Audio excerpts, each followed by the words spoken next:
So here's the thing. I've got a committee of people living in my head, different parts sectioned off that are holding memories I don't know about. I've got a counselor I'm working with. I'm working with my pastor, Leah, and yet, even though I'm trying to build community in this church and with friends, I still felt so alone. None of them knew about my diagnosis other than my counselors. No one knew about the different parts of me. No one knew I was scattered and divided and messed up. And so I just felt so absolutely alone. And the only way I could figure out how to express that aloneness was to write another story. This is part 1 of my story called The Lonely Little Flower. Once upon a time, there was a lonely little flower. She could have been such a beautiful little flower, but she wasn't. The little flower could have brought joy to everyone who came near her, but instead she brought only sorrow. She was such a pathetic little flower. You see, flowers need to stay planted so their roots can grow. When they stay in one place, they have a chance to be nurtured and to become strong. This pathetic little flower never stayed anywhere long enough to allow any of her roots to grow. She still has only the tiniest of roots that are so weak even a gnat could break them off. Flowers also need soil and water to help them grow, but this little flower, she didn't get much of those either. Every once in a while, she would find herself in the dirt. Usually it was full of rocks and was so dry that she would wound her already tender roots, looking for any type of moisture. Once she was placed in a swampy mud patch, and that wasn't any better. There was so much water that her little roots couldn't even touch the soil, and she had to struggle just to stay upright and not fall over and drown. Every time the little flower was transplanted, she would hope that her new home would bring her joy. Yet each time she would reach out her roots and try to grow, some disaster would befall her.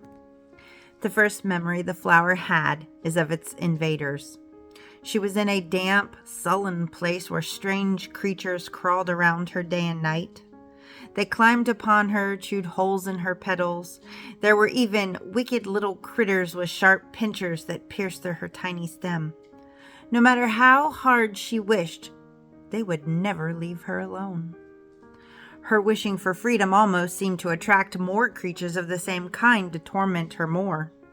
She wondered when her nightmare would stop, when the day came that she was uprooted, and her journey from place to place began. After many stops, too void of life to call home, she was finally planted in a rose garden. Those flowers were all so beautiful. Surely if she stayed here with them, she too would become beautiful. But that just wasn't to be the case. She was so small, and the other flowers were so tall. All she could ever see was their thorns. She'd been planted so close to one of them that every time she moved, one of her few leaves would get caught in their thorns. This would result in another tear in her already too fragile leaf. The roses wouldn't talk to her either. They thought she was ugly and didn't belong with them. They called her wicked names and blocked the rays of the sun each day so the little flower remained in darkness. It seemed to the little flower that she had stayed in that place far too long. So when the day came that she was once again transplanted, just getting away from the cruelness of the others was enough to almost bring a smile to her heart. She was then taken to a desert. It was lonely, but that was okay at first. The little flower didn't miss the taunts of the others at all. She was getting plenty of sunshine now that they weren't there to block her from its rays. She was so far into the desert that there weren't even any bugs to pester or torment her. She seemed to be safe at last and far away from any harm. But whatever joy she had, momentarily, left after the first few days. The ground was so hard, and there was no escape from the relentless heat of the sun. The loneliness was unbearable. She could see no other living creature for miles. The dullness, the ache in her heart, her torn, limp leaves which hung at her sides, her petals that drooped so low they almost touched the ground, where her tiny roots strained to find some source of nourishment. All this brought tears to the little weary flower. Was this all there was? Was she bound to die alone and forgotten? This flower, who could have been so beautiful, was left dying alone. Would anyone see the beauty in her and come take her to a new home? She would need lots of love and care to be able to nourish her back to the beautiful flower she was once meant to be.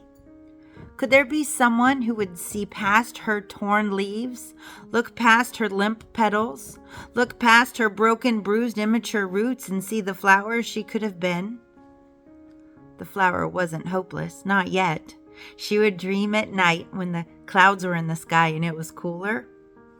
She could almost hope that she would one last time be transplanted to a different place, where things would not bring her so much pain, a place where she could forget the sorrow, loneliness, and despair she knew so well, a place free of ridicule and torment from others around her, a place she could belong, where she would no longer be considered an outcast, a place where, at last, her loneliness would end.